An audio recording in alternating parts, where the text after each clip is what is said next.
welcome. This is your boy, the host with the most, but humble, and I do mean humble. D.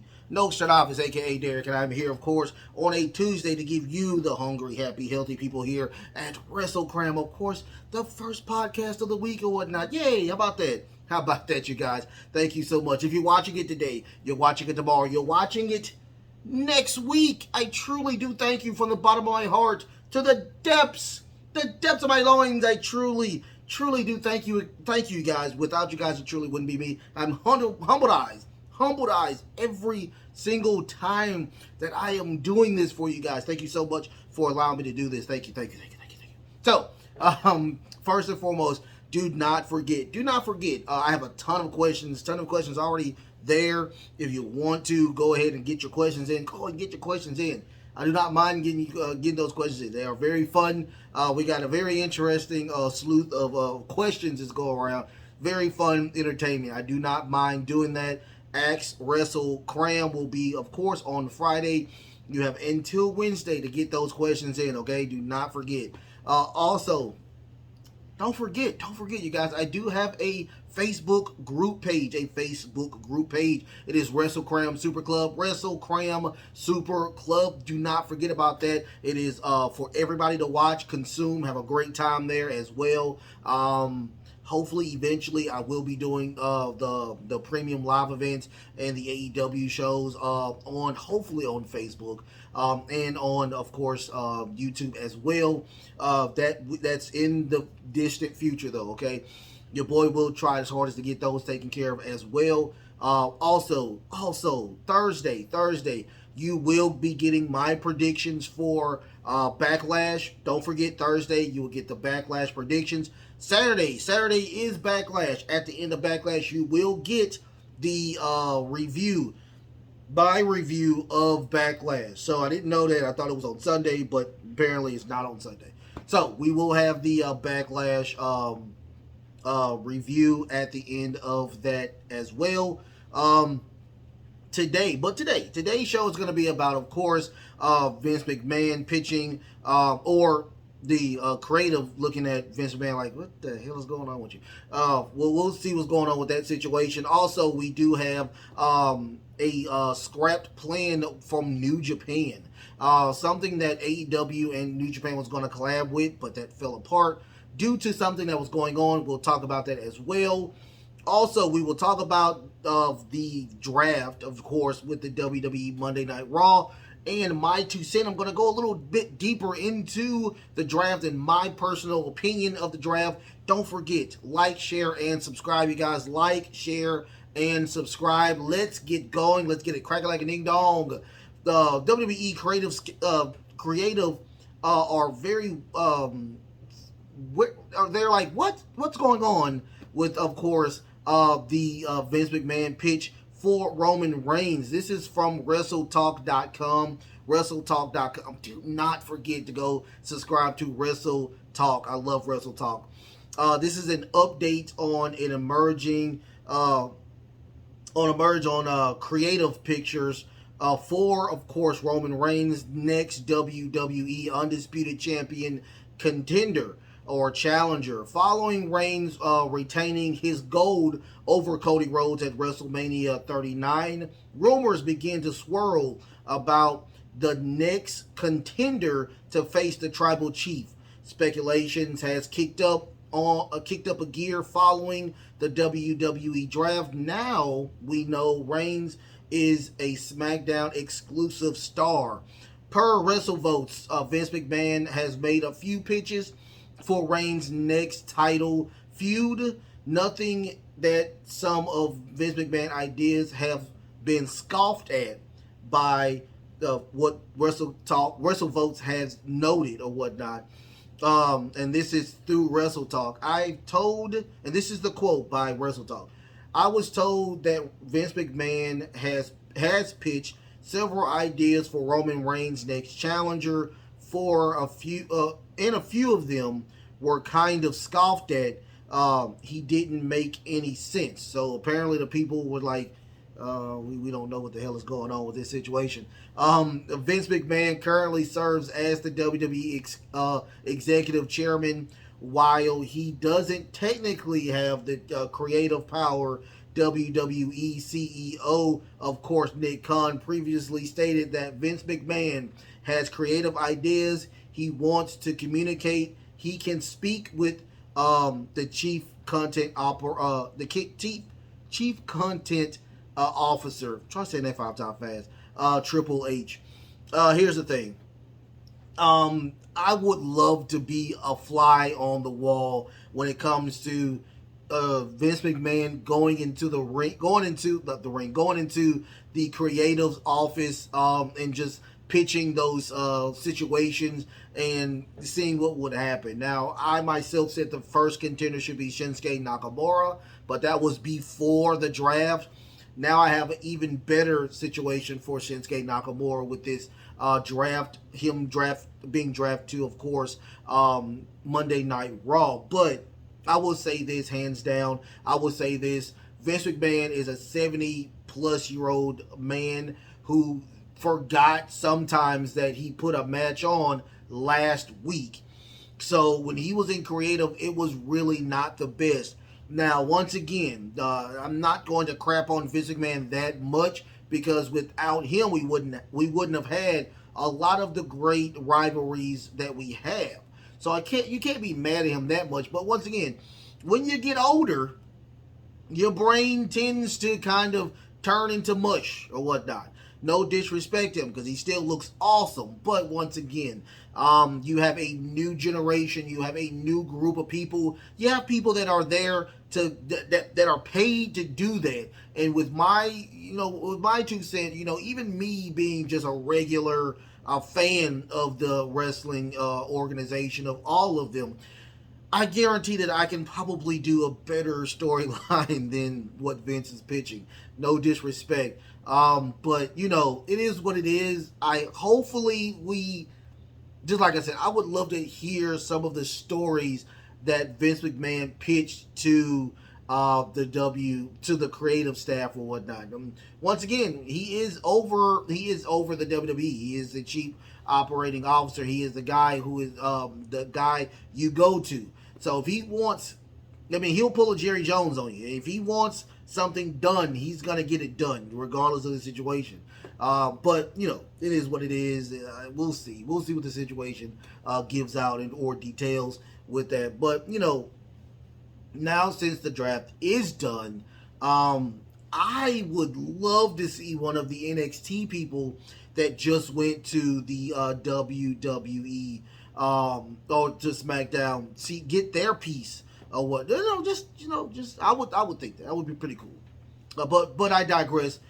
In the comments, who do you think Roman Reigns should face his very first contender after WrestleMania?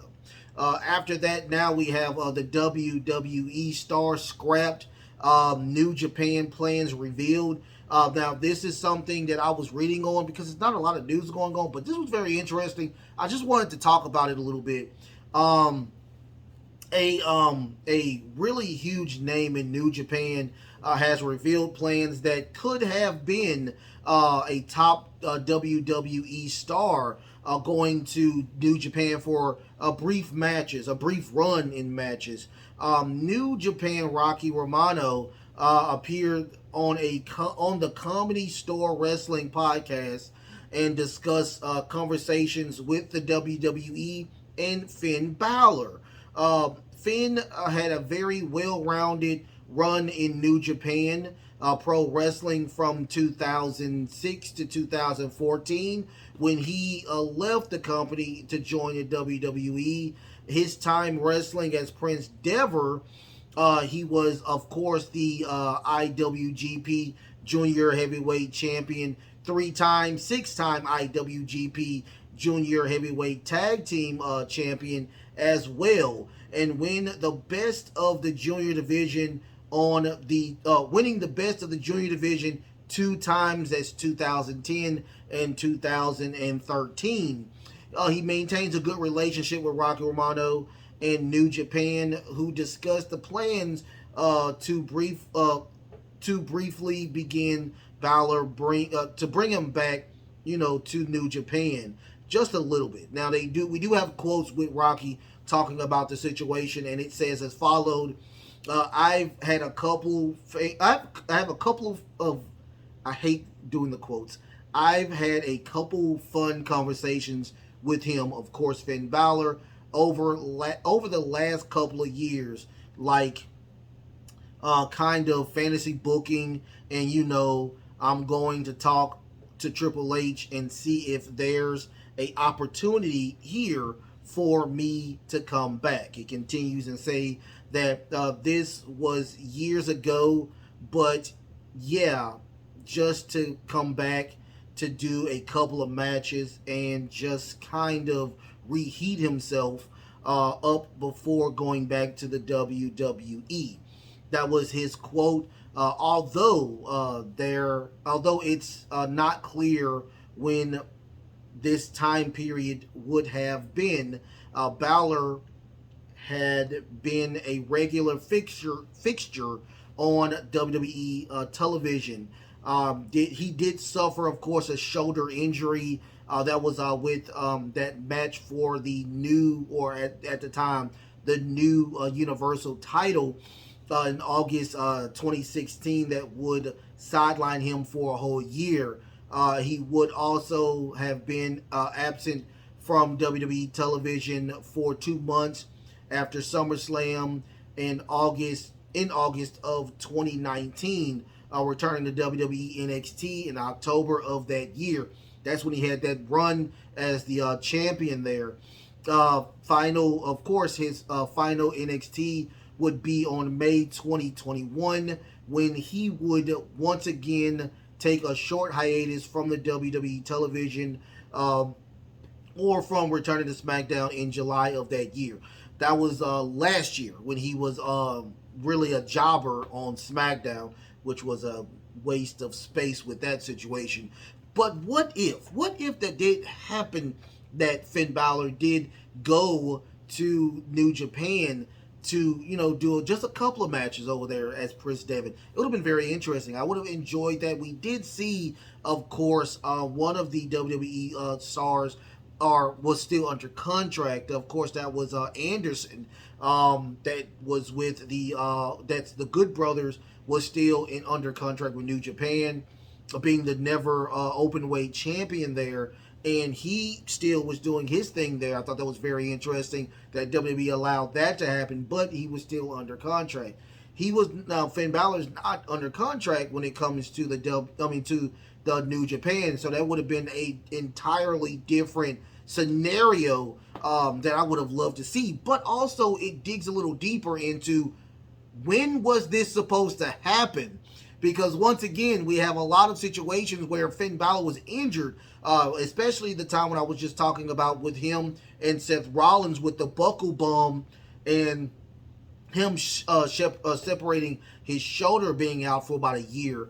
Now, I don't remember him being on hiatus or also having another injury stint was it 2017, I think it was, or 2021. I didn't know that. So, but that's the thing I would like to know. When was this supposed to happen? When was this collaboration was supposed to happen?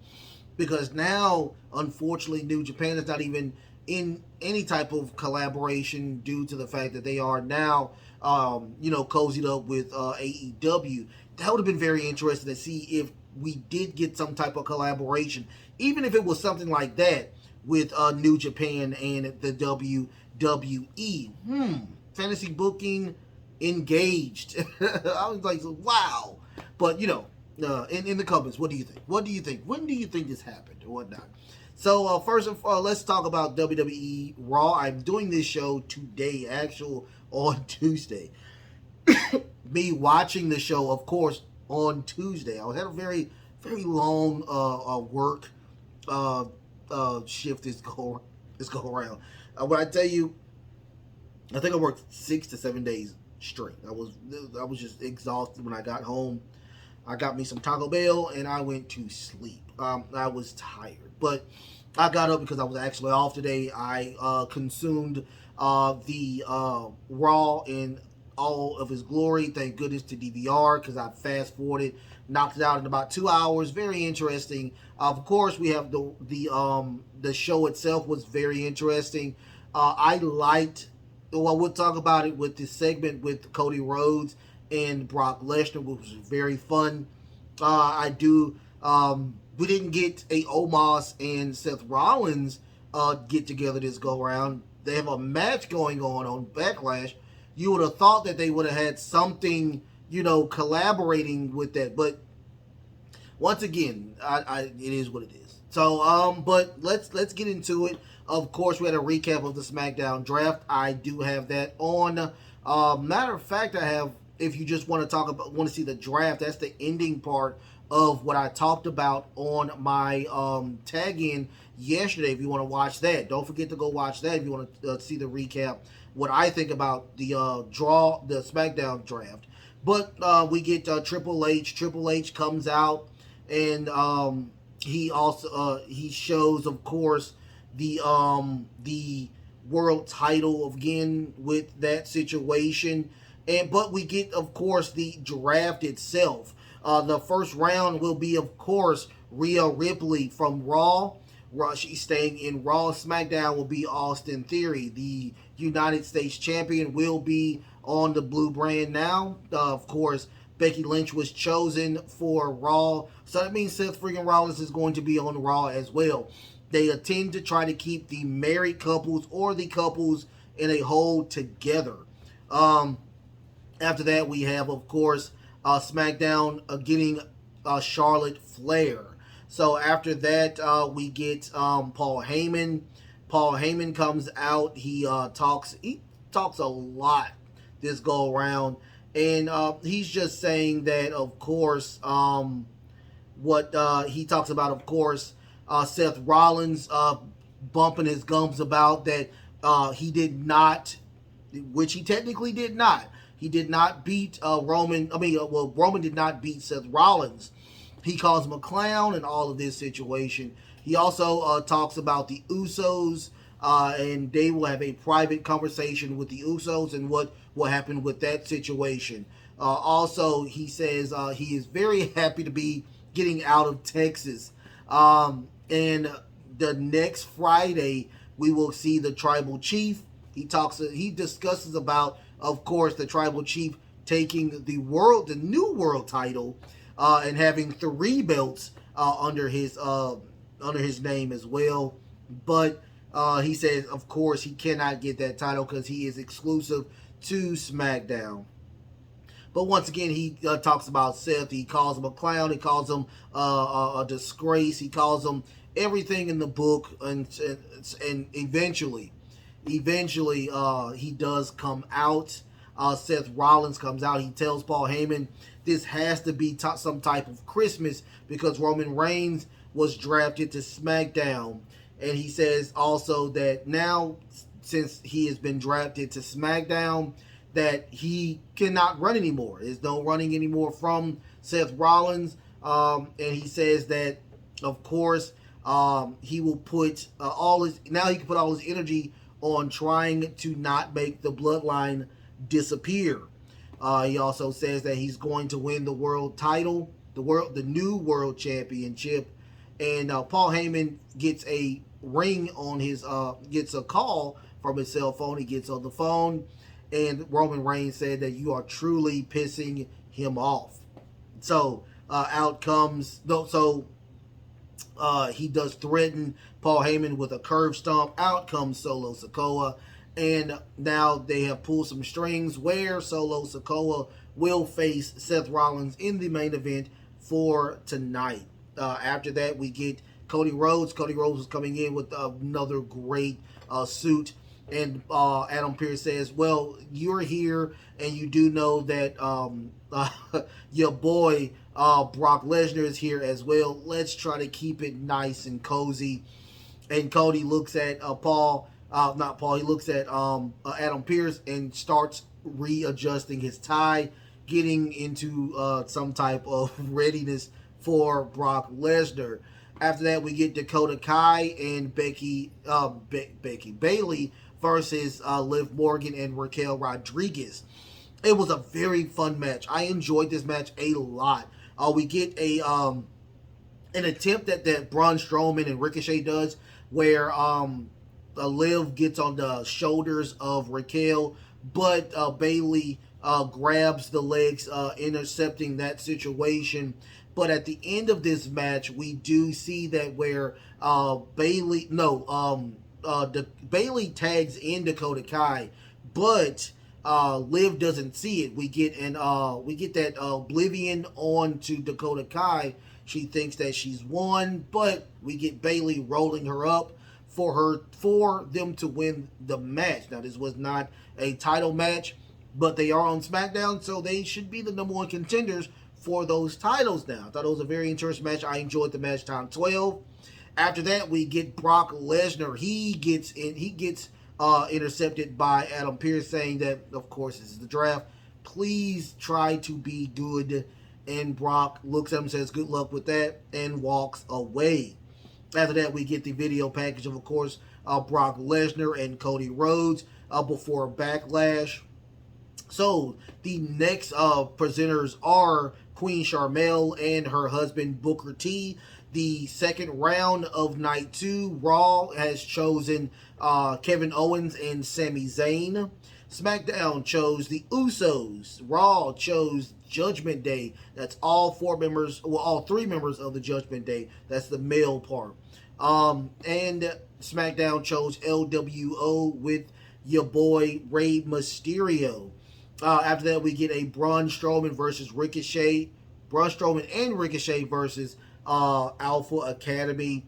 This was a very quick match. I don't know what happened, but we didn't see a lot of Chad Gable in this match. We do see the female, what is her name, Maxine Dupree on there as well. Now apparently she was drafted to SmackDown. I'm guessing when they were doing smacking, that's it, Smack Talk, I think it is, something like that. They did a lot of those drafts on those shows as well. I don't watch those shows, I couldn't tell you, but we'll find out throughout the shows that who secretly got drafted as well. But this was a very short match. We get Ricochet and Braun Strowman doing that move where Ricochet gets on the shoulders of Braun Strowman, Swanton Bomb, and the win. That was the end of that situation. Once again, that was a head scratcher. I thought I was going to get a really good match because when we get the Alpha Academy, we get good matches, especially with Chad Gable being a great job to the addition of him just being a great wrestler, period. But we did not get that, unfortunately. It is what it is. I hate that, but you know. After that, we get, of course, a video package with Damian Priest and Bad Bunny. This is before Backlash as well. After that, we get Adam Pearce and Shawn Michaels. They are the next presenters for the next round. But before they could even talk, Brock Lesnar gets in the ring. He talks about, he says, Texas, how does it feel to see the only cowboy in the state? Adam Pearce tells him, yo, this is the draft. This is all about the draft. This is not about you. I need you to leave the ring right now. It is a ton of enhancement talent or security coming out. Also, he said, you're going to need way more security than that. So he brings in even more security. In comes the Cody Rhodes song. He does not come from the ramp. He comes from behind. He gets one punch on Brock Lesnar, laying him out. The security comes and break it up before we get anything else. That was the end of that segment. I thought that was a really good segment. I don't want to see these two wrestle or even touch each other until Backlash. That's what I want to see. This is going to be a very interesting match. I can't wait to see this match times 12. This is going to be a really fun and interesting match to see. After that, we do now get the third round, which is Liv Morgan and Raquel Rodriguez. They will be on Raw, followed by SmackDown. SmackDown will have Asuka. She's going to the Blue brand now. New Day will be on Raw now. That's going to be Xavier Woods and Kofi Kingston. Still no Big E as of right now. SmackDown also, they chose the Brawling Brutes. The Brawling Brutes will stay on the blue brand.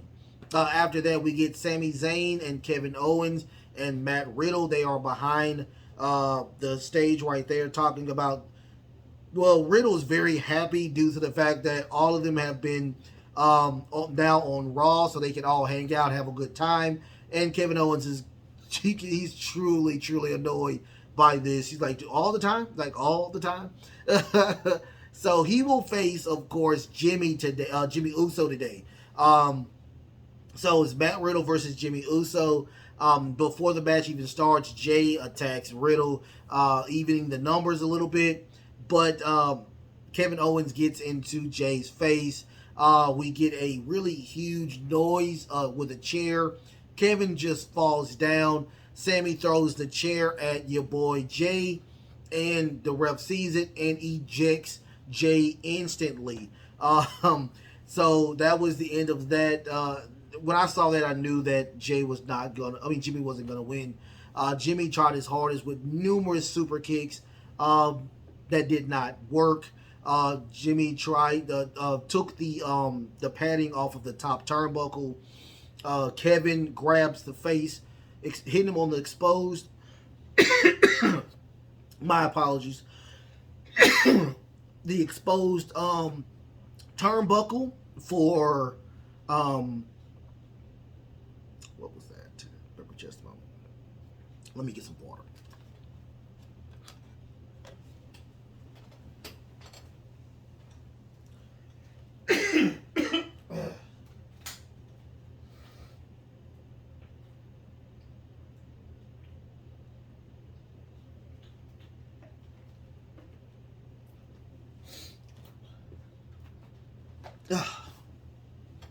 My apologies. I do apologize.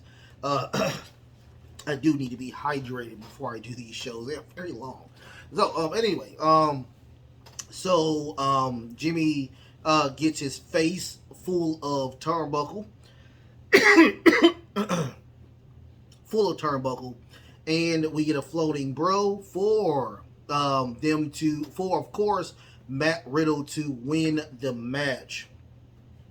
Lots of drama over there. The Bloodline, lots of craziness. It does look like the Bloodline, or not the Bloodline, in, I would say, the old Bloodline. The old Bloodline looks like it's going to be bye-bye. It does look like Jay and Jimmy probably will be excluded from the Bloodline. It does look like that. But we will see. I will have my predictions of course, that match at Backlash.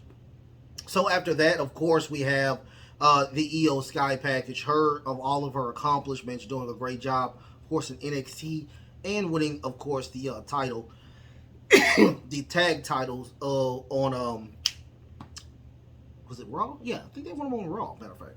But we got that. We also get a backstage video of Solo Sikoa chatting with Paul Heyman. Jay comes in, he's not happy. He's like, dude, I was there, where were you? And Paul Heyman says, dude, relax.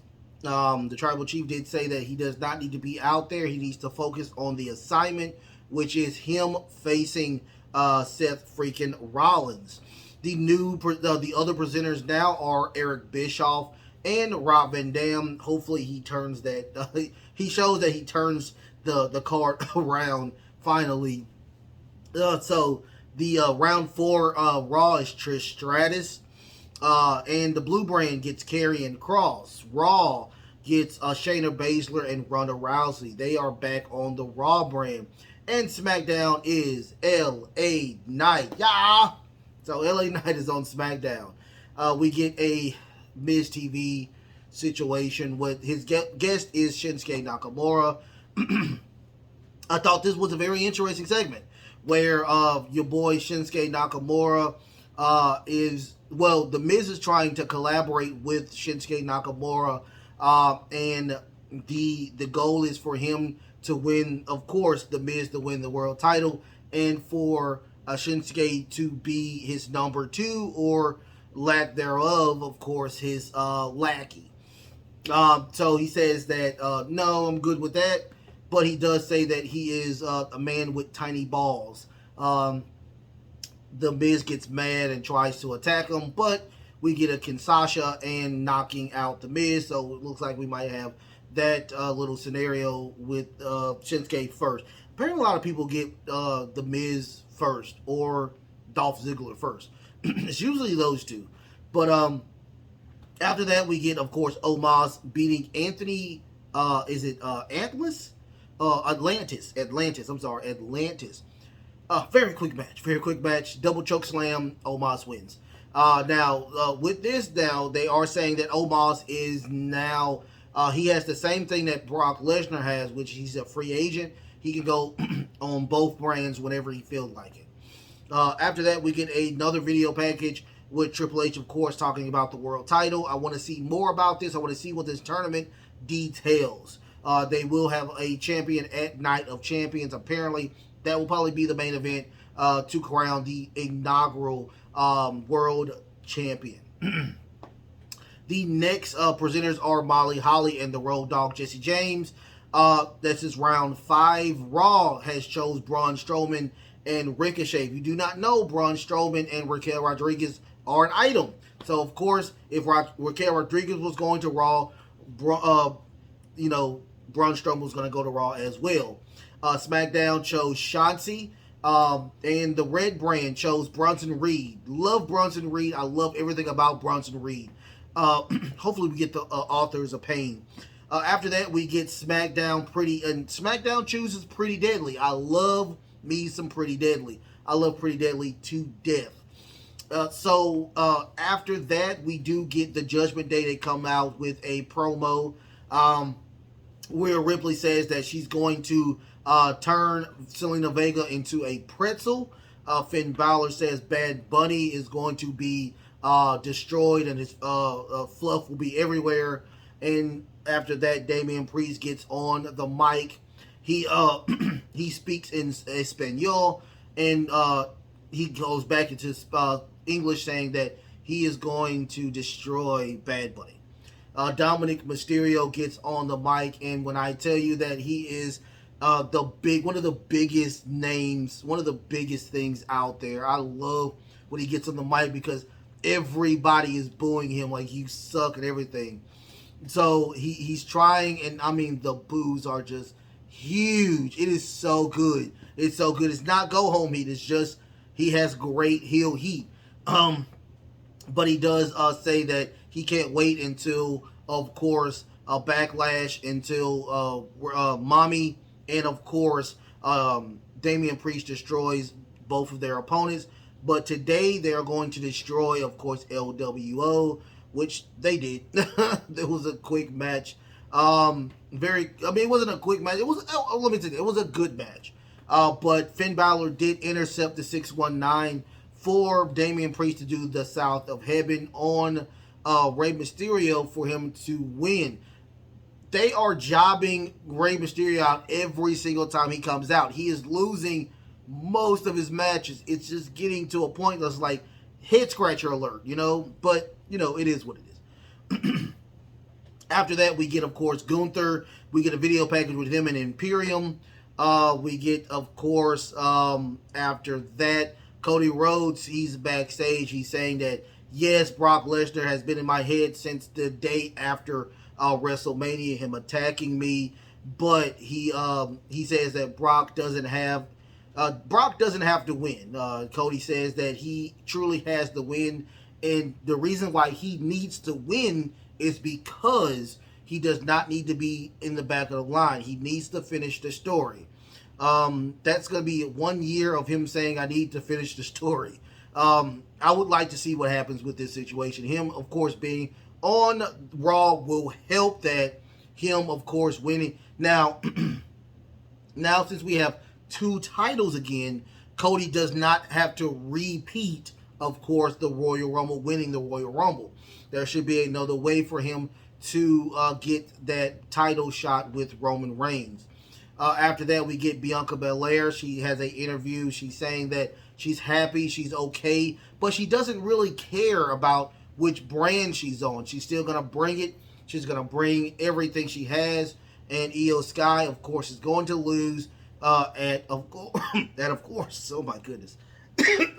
And of course, Backlash. I am not sick, trust me.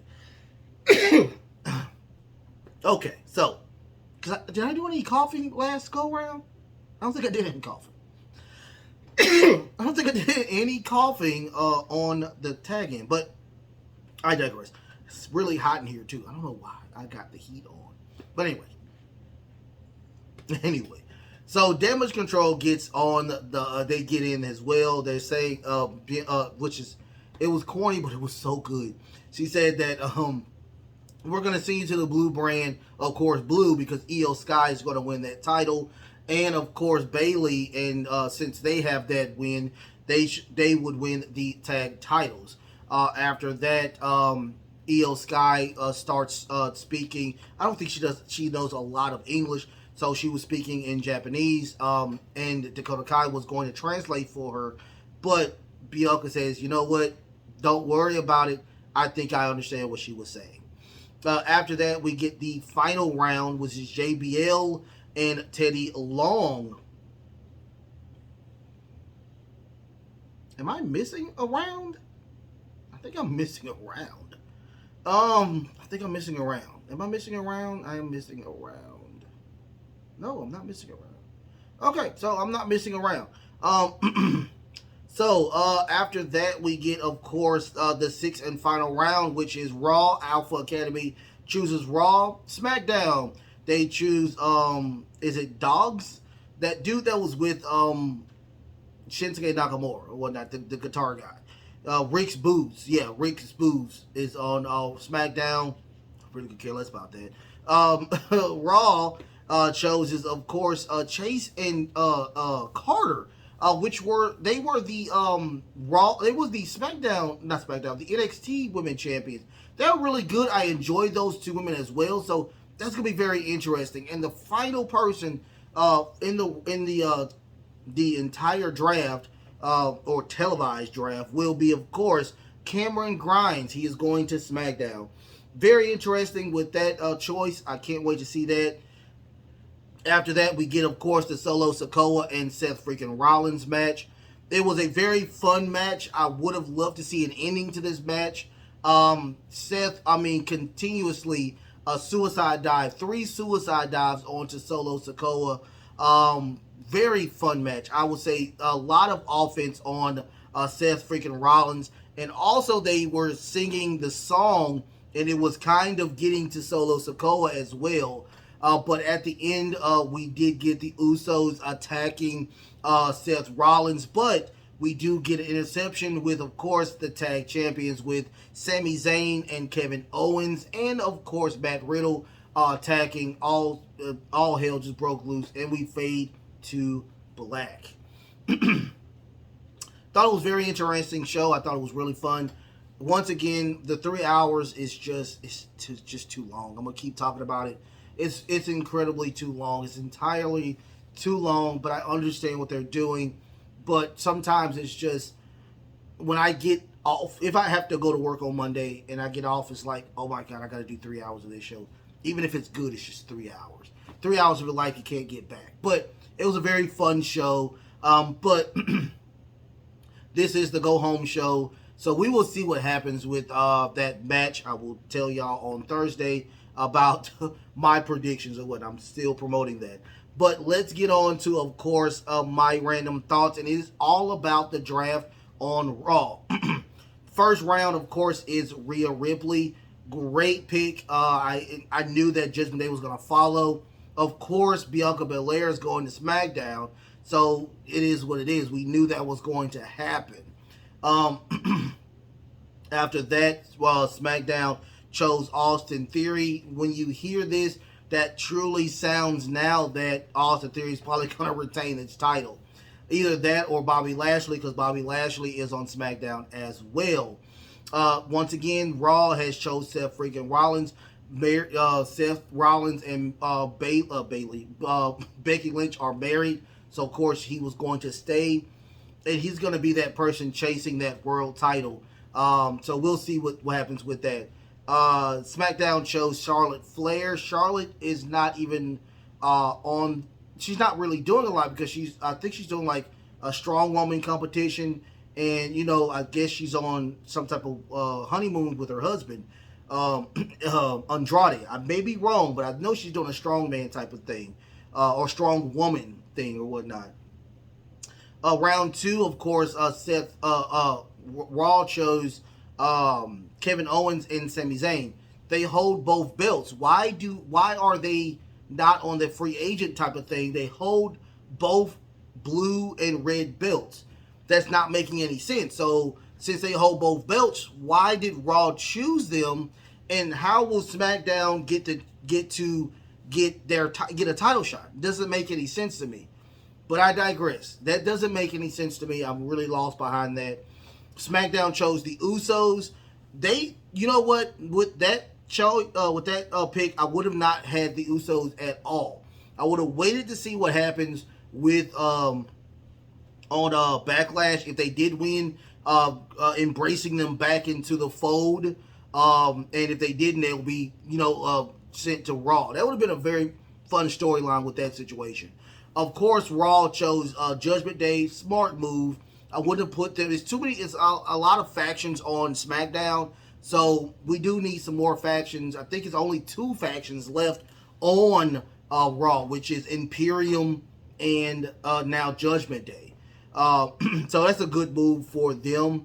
Of course, SmackDown chooses LWO with Rey Mysterio. That's a good move. I enjoy them being on SmackDown. But once again, there's a lot of factions there. So hopefully we'll see more with this situation.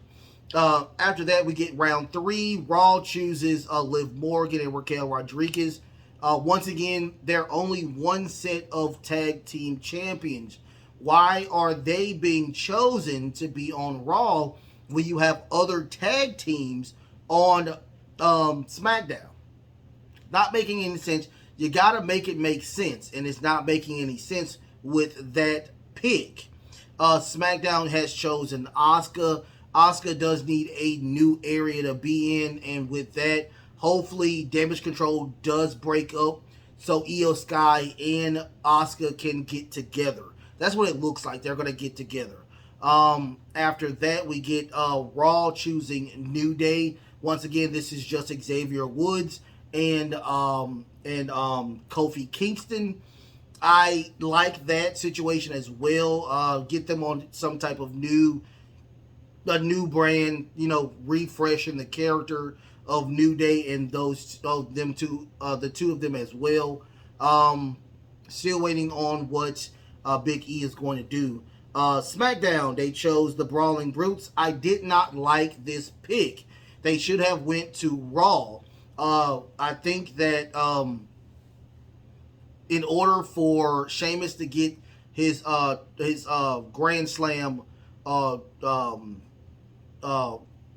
him being the Grand Slam champion, is that he would have to be on Raw to face Gunther after Gunther takes over and does his thing with beating the Honky Tonk Man. So I did not like this pick as well. Raw, they chose Trish Stratus, which I'm completely lost behind. Is Trish Stratus now re-signed full time? I mean, I'm incredibly lost behind this pick, you guys. She is a legend. Why does she not have a Legends or a free agent contract like Omos and Brock Lesnar? This is a waste of a pick to me. SmackDown chooses Karrion Kross. I'm okay with this due to the fact that there's not a lot of heels on SmackDown. So we need to get more heels on SmackDown. Karrion Kross will be fine on SmackDown. Raw, they chose Shayna Baszler and Ronda Rousey. I'm okay with it to a certain extent. When is Shayna Baszler going to get her shine? Now she's just a lackey to Ronda Rousey, and the tag team division they'll get those titles eventually, but I would love to see Shayna Baszler get out of the shadow of Ronda Rousey and try to go for that world title yet again. SmackDown chooses LA Knight. I am half and half about this. I would have loved to see LA Knight be the very first inaugural world champion, but I'm okay with the fact that he is on SmackDown to get more wins in the SmackDown brand. So I'm okay with it, but I kind of wanted him to be on the Raw side. More exposure is on the Raw side than it is on the SmackDown side. SmackDown chose Shotzi. I really don't care about this choice. I haven't seen Shotzi in Lord knows how long, so it is what it is. Raw chose Bronson Reed. Now we know that Bronson Reed's not going to be the United States champion. We know that for a fact. But I do like it. It's more, once again, it's more exposure for Bronson Reed to be on the Raw side than to be on the SmackDown side. Also, that tournament needs to be pretty big, and I will enjoy watching Bronson Reed get to try to get that title of the world champion. SmackDown, we get Pretty Deadly. I love this pick as well. Once again, I am lost because Sami Zayn and Kevin Owens they're exclusive to Raw. So how would they go to SmackDown since they're exclusive to Raw? It's not making, the math is not mathing with that. So how can Pretty Deadly, who have multiple title reigns in NXT, including merging both those the American and the European title together? So I mean, it really doesn't make any sense to me. I don't like that the Sami Zayn and Kevin Owens, they can't go back and forth. That just doesn't make any sense. Number 6, Alpha Academy is on the Raw brand. I'm okay with this. The breaking up part would be stupid. I really enjoyed them when they were tag champions. Hopefully they get another run with the tag champions. After that, Raw chose Rick Boots. I really don't care. Raw chose Chance and Carter. They are ex-tag champions in NXT. They are really, really good. The exposure on Raw would have been okay, but I would have enjoyed them to be on the SmackDown side more than the Raw brand.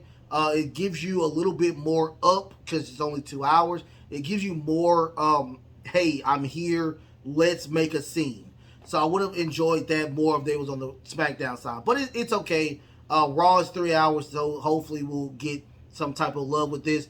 But the one that I really enjoyed times 12 is Cameron Grimes. I truly think that he is a great addition to the SmackDown roster. Him being, of course, with the OC as well. Him having friends over there. And let's see what the storyline will detail on this. One thing that I haven't noticed on the draft, which I probably, if they have drafted these people, let me know. I didn't see the Hit Row, and I didn't see, of course, Bray Wyatt.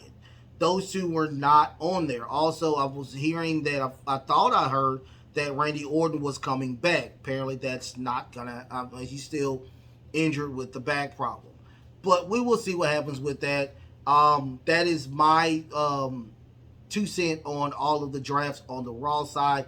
Don't forget to like, share, and subscribe. Like, share, and subscribe.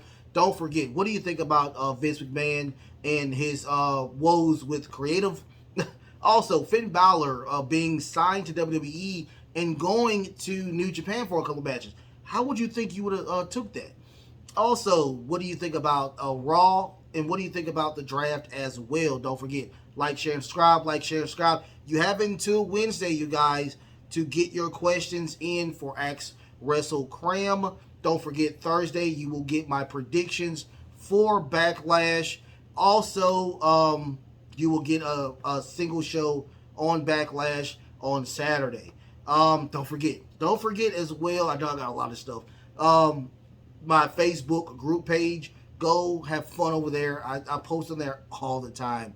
I love y'all to death. The best is truly yet to come. The best is truly yet to come. Until next time, love, peace, and of course, wrestling.